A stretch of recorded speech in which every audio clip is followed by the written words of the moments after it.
Let's go start. Animals in Class prison. 11th. Hello dear student, कैसे हो।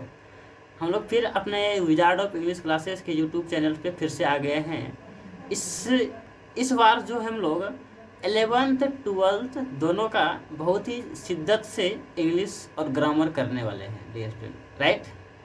तो इसमें आज हम लोग जो 11th की क्लास को स्टार्ट करने जा रहे हैं, जो पहला चैप्टर है पंडित जवाहरलाल नेहरू के द्वारा लिखा गया है, एनिमल इन प्रिजन, ठीक है ना।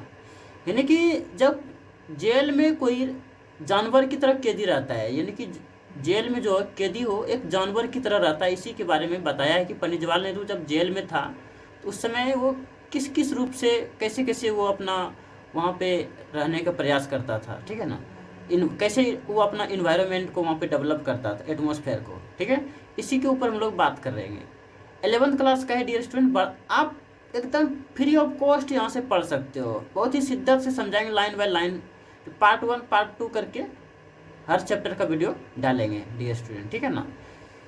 तो आप लोग हिंदी 12th का हिंदी भी स्टार्ट करने जा रहे हैं, ठीक है ना।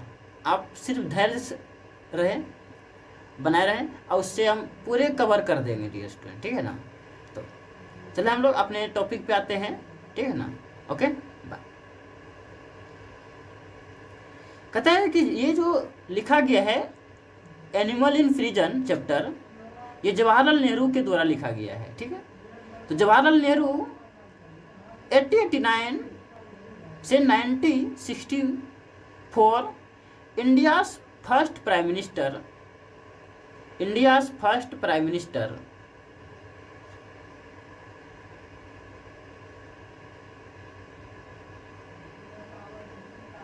India's first prime minister was popular among the children as चाचा नेहरू। मतलब जो पंडित जवाहरलाल नेहरू की बात करें, ये भारत का फर्स्ट प्राइम मिनिस्टर, प्रधानमंत्री के रूप में था।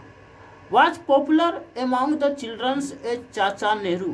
कहते हैं पंडित जवाहरलाल नेहरू को जो है ये लोकप्रिय था, किस नाम से, चाचा नेहरू के नाम से ये एकदम पॉपुलर हो गया था, चाचा नेहरू के नाम से, ठीक है। He was a man of rare sensitivity। Sensitivity की बात करें तो एक संवेदनशील होती है, रेयर का मतलब दुर्लभ। ये जो पंडित जवाहरलाल नेहरू जो था एक ऐसा व्यक्ति था कि बहुत ही दुर्लभ स्वभाव, ये तो संवेदनशील तरह के आदमी था। Educated at Harrow and Cambridge university, यानी कि इसका जो शिक्षा ग्रहण की यदि बात करें, पंडित जवाहरलाल नेहरू की शिक्षा की ग्रहण एक हरोर एंड कैम्ब्रिज यूनिवर्सिटी से इसका शिक्षा ग्रहण हुआ है। He become a barrister after the studying natural science and law and return to India in 1921। की बात करें जब इन्होंने शिक्षा ग्रहण कर लिया, बैरिस्टर स्टडी के बाद नेचुरल साइंस इन्होंने स्टडी किया है और लॉ भी किया है, कौन, पंडित जवाहरलाल नेहरू, ठीक है। तो वहाँ से जब लॉ किया तो रिटर्न भी हुआ भारत, 1921 ईस्वी में ये भारत रिटर्न हुआ, वापस आ गया। Deeply influenced by Mahatma Gandhi. कहते ये जो बहुत ही इस पे पंडित जवाहरलाल नेहरू पर बहुत ही महात्मा गांधी की बात करें, महात्मा गांधी का काफ़ी बहुत ज़्यादा असर पड़ा है इस पे पंडित जवाहरलाल नेहरू का, ठीक है dear student.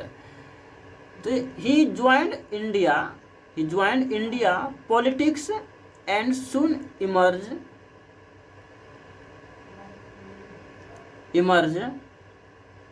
as a leader of the country's youth।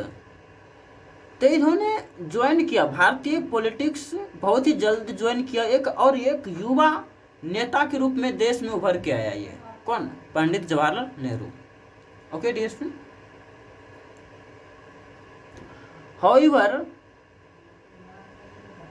However, he was not a mere politician। कहता है जबकि ये सिर्फ पॉलिटिशियन ही नहीं था, सिर्फ ये नेता ही नहीं था, he was also a dreamer, यानी कि बहुत एक ड्रीमर भी था। ये ड्रीमर का मतलब ऐसे देखो कि जो दिन में ही सपना को देखे कि हम आज ये बन जाएंगे, आज बहुत बड़े इंडस्ट्रियलाइज बहुत बड़ा वैज्ञानिक बन जाएंगे, जैसे कि सपना, ख्वाब जो देखता है, ऐसे बोलो, ड्रीमर को क्या बोल सकते हो, ख्वाब, जो दिन में ही बड़ा बड़ा ख्वाब देखता है, आज हम हवाई जहाज़ से चलेंगे, आज हम किसी 10 ठो को लेके घूमेंगे, किसी से मिलने जाएंगे, आज ये यहाँ पे, इस तरह की बात करता है, ख्वाब, बड़े बड़े ख्वाब की तरह बात करें तो वो होता है ड्रीमर, ठीक है ना। आइडियलिस्ट यानी कि इसका आदर्शवादी था, ये बहुत ही आदर्शवादी, आइडियलिस्ट, ह्यूमनिलिस्ट यानी कि व्यवहारिकता था इसके अंदर, मानव की तरह व्यवहारिकता था। एंड आर्टिस्ट, एक कलाकार के रूप में भी उभर के जानते हैं इसमें हम किसको, पंडित जवाहरलाल नेहरू को। ही वर्क्स, उसका जो वर्क की बात करें, एन ऑटोबायोग्राफी, इसका जो खुद की ऑटोबायोग्राफी है, तो द डिस्कवरी ऑफ इंडिया, काफ़ी इंपॉर्टेंट है dear student, the discovery of India, इसके द्वारा लिखा गया पुस्तक है, पंडित जवाहरलाल नेहरू के द्वारा लिखा गया पुस्तक है डिस्कवरी ऑफ इंडिया। ग्लिम्पसेस हो गया आपका, world history and letters from a father to his daughter. अगर बात करें इसके द्वारा, discovery of India, glimpses of world history and letters from a father to his daughter, ये सभी जितना भी दिखाई दे रहा है, the discovery of India, glimpses of world history and letters from a father to his daughter, ये जो है ना, ये इसके द्वारा पुस्तक लिखा गया है, ठीक है, ऑटोबायोग्राफी है। आर रिमार्केबल, रिमार्केबल का मतलब होता है टिप्पणी देना, अपनी राय को व्यक्त करना, ठीक है ना।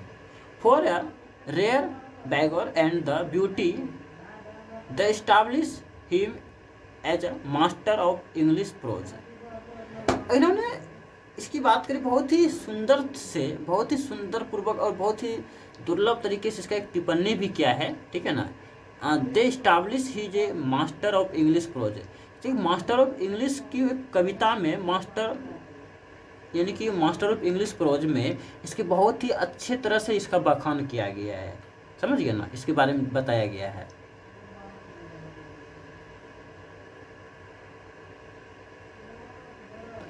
वाइल अ प्रिजन, प्रिजन का मतलब होता है कैदी या जेल। बिफोर इंडिपेंडेंस, यदि की बात करें जब इंडिपेंडेंस के पहले की बात करें, तो he reads book observe nature, यानी कि इन्होंने जो जब जेल में था ये कैदी के रूप में, इंडिपेंडेंस से पहले, स्वतंत्रता के पहले, तो वो बुक को पढ़ा करता था, ठीक है ना।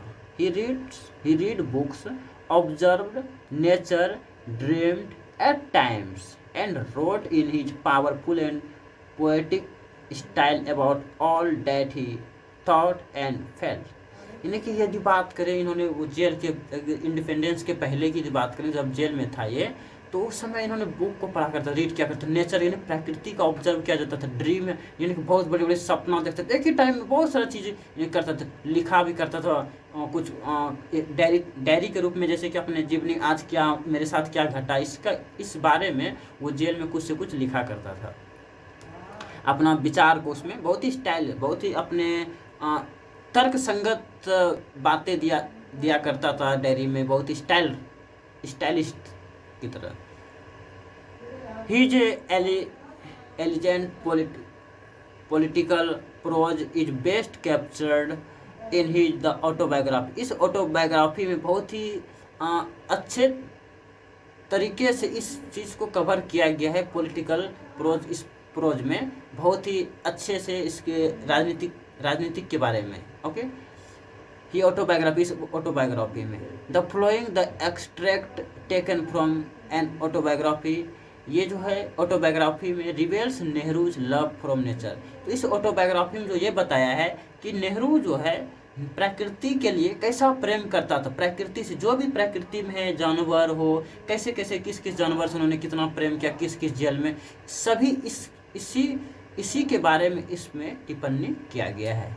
It is remarkable how he drives pleasure from watching different animal and gives respect even to the tiniest animal, यानी कि इन्होंने बहुत ही इस प्रकृति में जो भी चीज़ ड्राइव्स किया गया, तो उन्होंने देखा, जो जानवर को देखा उसको बहुत ही आदरपूर्वक, यानी बहुत ही सम्मान भी दिया उससे, फिर उससे बहुत ही लव भी किया जानवर से, छोटा हो या बड़ा जानवर हो, ठीक है। The princess is a wonderful example of life and let. इसका एक बहुत ही बड़ा एग्जाम्पल है, यानी कि असर, इस एग्जाम्पल का बहुत ही एक टुकड़ा जो है, पूरे एग्जाम्पल की, पूरे जीवन के एक सारांश को इन्होंने बताया कि जियो और जीने दो, इसका एक मतलब है कि लिव एंड लेट का मतलब हो जाता है कि डियर स्टूडेंट बहुत ही एक सरप्राइजिंग की तरह से बहुत ही एक चीज़ को इन्होंने बताया गहराई से, बहुत ही गहराई से, कि जियो और जीने दो। क्योंकि पंडित जवाहरलाल नेहरू की बात करते हैं, ये जो है नेचर से बहुत ज़्यादा प्रेम करता था, प्रकृति से बहुत ज़्यादा एंजॉय करता था ये। तो हम लोग आगे पार्ट में पढ़ समझेंगे। इस पार्ट में हम लोग सिर्फ पंडित जवाहरलाल नेहरू के इंट्रोडक्शन को समझें। तो नेक्स्ट जो पार्ट होगा उसमें हम लोग समझेंगे एन एनिमल इन प्रिजन, कैसे देहरादून के जेल में इनके कैसे कैसे जानवर से भेंट हुआ, कैसे कैसे इन्होंने अपने वहाँ पे एटमॉस्फेयर को क्रिएट किया। इस पार्ट में, नेक्स्ट पार्ट में वहाँ पे बहुत गहराई से उस चीज़ को समझेंगे डियर स्टूडेंट। ओके, आप पार्ट 1 पार्ट ही देखें डियर स्टूडेंट, आपको ज़्यादा समझ में आएगा। जैसे हम पढ़ रहे हैं वैसे इसको आप पढ़ें और इसको सिर्फ समझने की प्रयास करें। Okay, thank you dear student.